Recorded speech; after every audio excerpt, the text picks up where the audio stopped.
La RDC qui réalise l'exploit et qui fait match nul face au grand Portugal de Ronaldo. Quel exploit, les gars, ça c'est comme une victoire. Fimbu na Fimbu, félicitations à la RDC qui fait un but partout face au Portugal de Ronaldo. Quel exploit, et franchement, la RDC aurait même pu mieux faire. Il y avait la place de mettre un second but, ils auraient pu perdre le match comme ils auraient pu le gagner. Il y a eu des attaques qui ont été mal négociées, etc. Mais retenons l'exploit, premier point du pays dans une seconde participation à une Coupe du Monde. Et je vais même aller plus loin. La RDC qui peut rêver de se qualifier pour le second tour. Dans un groupe où il y a la Colombie et l'Ouzbékistan, il n'y a absolument rien d'impossible. Ils peuvent finir à 4 points, ils peuvent battre la Colombie, ils peuvent battre l'Ouzbékistan, ils peuvent faire 3 matchs nuls et passer quand même.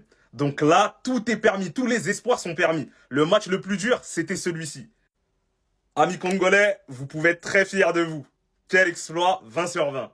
Franchement, les Congolais, vous pouvez être très fiers de vous. Franchement, moi-même, je ne pensais même pas que vous allez faire match nul. Moi, pour moi, franchement, le Portugal allait gagner. Quand tu vois l'équipe du Portugal, tu te dis waouh, le milieu de terrain, l'attaque et tout. Franchement, que des top joueurs. Mais le Congo, ils n'ont pas fait des tapettes, ils ont vraiment bien joué, ils ont bien défendu, ils ont attaqué. En fait, ils ont joué comme des hommes en fait. C'était 11 hommes contre 11 hommes sur le terrain, en fait. Sans complexe, sans rien. Et comme ça, tout le monde, tous les Africains doivent jouer en fait. Vous savez comment le Congo, comment ils ont joué? Faut jouer comme ça, les gars. Sans complexe. T'es là, tu joues ton football, tu le joues. N'aie pas peur. Ne te prends pas la tête, je suis là. Près de toi. Wesh, ça joue au football, ça jouait. Bakambu, il a beaucoup raté quand même. Mais bon, 800 en tout cas. Bonhomme, match de bonhomme, il a tout donné. Ah oui, la manga. Ah oui, il a une tête, la manga. Ah oui, vous allez faire de vous les Congolais. En tout cas, franchement, c'est bien. Là, franchement, vous allez faire un bon résultat. Là, maintenant, vous battez l'Ouzbékistan. Vous êtes qualifiés.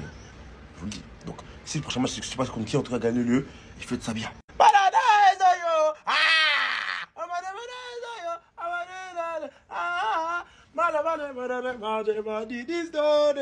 Je vous avez prévenu, le Portugal est maîtrisable.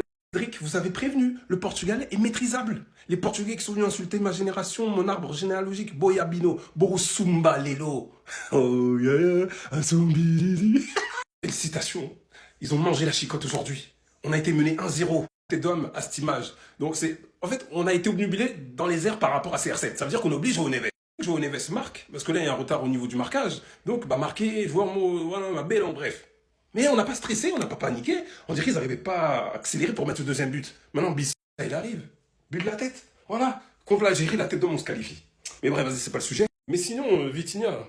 Parce qu'il y en a qui sont arrivés, ils ont parlé de Pedri. Vitinha, du coup. Les Parisiens, vous avez quoi à dire sur Vitinha? De tous les cas, on vous avez prévenu. Moi, j'avais dit, le secret pour espérer prendre au moins un point contre le Portugal, tu les laisses pas faire leur jeu, tu les laisses pas tirer de loin. C'est ce qu'on a fait. Et c'est parfait. Je l'avais redit, je crois, il y a quelques mois. Le Portugal n'est pas une grande nation de football en Coupe du Monde. La dernière fois qu'ils ont... Enfin, leur meilleur résultat, c'était Eusebio. Ils ont fini 3e. 2006, ils ont fini aussi en demi-finale. Mais ils ont fini 4e parce qu'ils ont perdu 3-1 contre l'Allemagne. D'accord? Ils ont fini 4e de la compète. Bonne soirée. Il n'avait pas menti, hein. Portugal, Asa maîtrisable. Aujourd'hui, le Congo est tenu en échec par le Portugal. Vous avez bien entendu. Le Congo est tenu en échec par le Portugal. Parce que ceux qui partent avec des regrets ce soir, c'est le Congo. Parce que les occasions les plus franches aujourd'hui, elles étaient clairement de leur côté. Je pense à celle-là hein, de Bakambu qui doit clairement tuer le match. C'est la balle de la victoire qu'il a au bout des pieds. Au lieu de contrôler, limite dans les meilleures conditions, il peut contrôler, frapper. Non, il va même pas s'appliquer, il va tirer en une. La frappe va finir dans les tribunes. Et même en première mi-temps, il avait la balle du 1-0.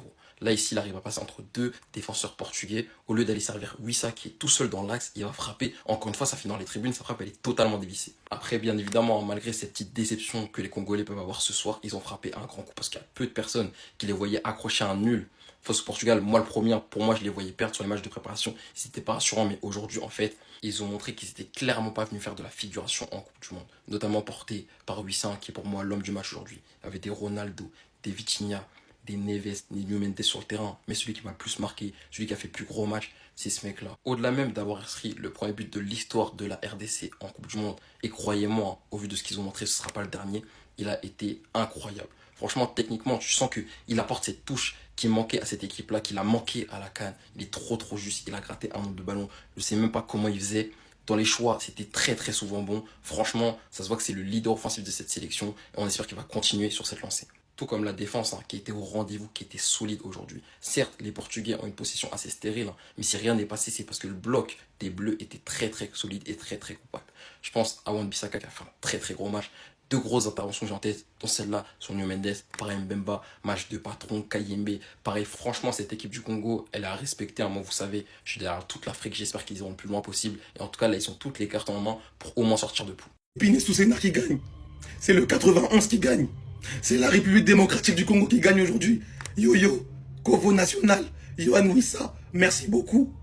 Premier but de l'histoire de la République démocratique du Congo en Coupe du Monde. Il fallait que ce soit un mec du 91. Il fallait, frère. Les gars, quand je l'ai vu chanter l'hymne national, je sais pas, j'ai pas vu le match sur M6, c'était sur Beansport. Mais quand le caméraman, il a fait un focus sur lui, la manière dont il chantait l'hymne national du Congo, j'ai ressenti qu'il allait mouiller le maillot aujourd'hui. Il allait mouiller le maillot comme un fou aujourd'hui. Aujourd'hui, tu nous as respecté de fou, merci. Merci. Comme je l'ai expliqué dans ma dernière vidéo, j'étais prêt à baisser les armes. Parce que j'ai vu un 5-3-2, j'ai vu un but tôt. J'ai vu une équipe qui pressait pas. Je me suis dit que ça allait être fichu. Mais non. Non. Le Congo est là. Yohan Wissa est là. Le 91 est là. Merci. Je vous avais dit quoi cet après-midi? Que la RDC allait maîtriser le Portugal. Allez voir ma vidéo, ça a rigolé dans les commentaires. Et regardez maintenant, fin du match, un partout. Bref, je tiens à féliciter la RDC. Premier match de leur histoire en Coupe du Monde et ils arrivent à accrocher le Portugal. Alors certes, c'était quasiment une domination totale du Portugal, mais les Congolais n'ont pas triché. Ils sont allés au bout de leurs idées. À chaque contre-attaque, les Congolais jouaient les coups à fond. Alors certes, Bakambu a loupé des occasions, mais je peux vous garantir que son travail est extraordinaire. Il a pesé sur la défense portugaise. Il a gratté énormément de ballons. Sans parler de Wissa, le buteur du soir. Franchement, son retour fait extrêmement du bien. Et bien évidemment, à souligner la défense centrale. Chancel Bemba, Toazembe, c'est tellement puissant. Tout le monde pensait que le Portugal allait écraser les Congolais, mais finalement, un partout, comme je l'avais dit. Je suis tellement content pour vous, les Congolais, vous méritez. J'espère de tout cœur, vous irez le plus loin possible dans cette compétition. Vous pouvez vous reposer sur une défense solide. Alors oui, je trouve que les transitions offensives sont à travailler, mais dans la globalité, vous avez fait un match solide. Portugal, Azam maîtrisable. Il vous a prévenu, vous n'avez pas écouté. Le score, tu l'as? Les frères congolais, du fond du cœur de la part d'un Algérien, bravo, merci pour ce match. Un match de bonhomme où le Portugal aurait dû prendre un rouge en fin de match. Mais je sais, les débats vont tourner autour de quoi? Messi, il a mis son triplé, Kylian, il a mis son doublé, Haaland, c'est R7 aujourd'hui, c'est 0 but, 0 gna. Je pourrais faire le NMO aussi, vu ce que certains ont osé faire avec Pedri. Je pourrais vous demander où était ce fameux semaine. Mais non, parce que je regarde les matchs. D'ailleurs, si c'est pas votre cas parce que vous avez pas les chaînes, Opli TV, vous avez moins 10% avec le code BEN10.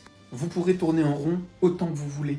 T'as le meilleur milieu du monde. Faut pas faire des débats inutiles. Je sais que je vous ai complexé avec le fameux système player, joueur de système, etc. Vitinha reste néanmoins l'un des meilleurs milieux du monde. João Neves est l'un des meilleurs milieux du monde. Et Bruno Fernandes est l'un des meilleurs milieux du monde. Et quand tu les regardes, ils sont ultra complémentaires. Derrière, t'as Cristiano Ronaldo. Quoi que t'en dises, t'as toute son expérience et ça reste un renard des surfaces. Un joueur de tête extraordinaire. Et juste comme ça, t'as le meilleur latéral gauche du monde. Juste comme ça. Mais juste avant la Coupe du Monde, tu décides d'annoncer que tu ne seras plus le sélectionneur. Déjà, ça n'a pas de sens. Et si vous avez l'habitude de regarder les matchs du Portugal, vous le savez. J'ai pas été tendre avec son dernier match amical de préparation au Mondial. Cristiano Ronaldo, je suis d'accord, peut-être qu'il déséquilibre, peut-être même qu'il inhibe certains joueurs qui sont pas à 100% quand ils jouent avec lui, il déséquilibre un peu le système. Mais il n'y a pas d'excuse. Le Portugal, sous Martinez, c'est pas la Ligue des Nations qui va me faire oublier le jeu pitoyable qui est proposé par ce coach. Pour moi, le Portugal est l'équipe sur le papier la plus complète au monde. Gardien de but, top gardien de but. Latéraux, phénoménal. Défense centrale, plus que potable. Le meilleur milieu de terrain au monde. T'as des ailiers remuants, bien qu'ils soient irréguliers. Et t'as Cristiano en attaque. Et attention, vous faites pas avoir. Je suis pas en train de rabaisser la performance du Portugal pour diminuer le match nul du Congo. Oh non.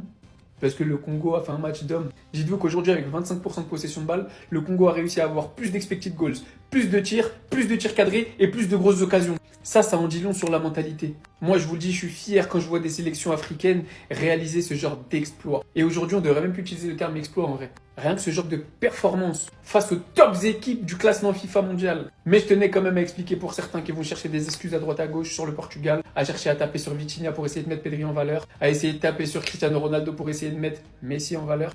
Le seul responsable du jeu portugais, c'est lui. Nul autre que lui.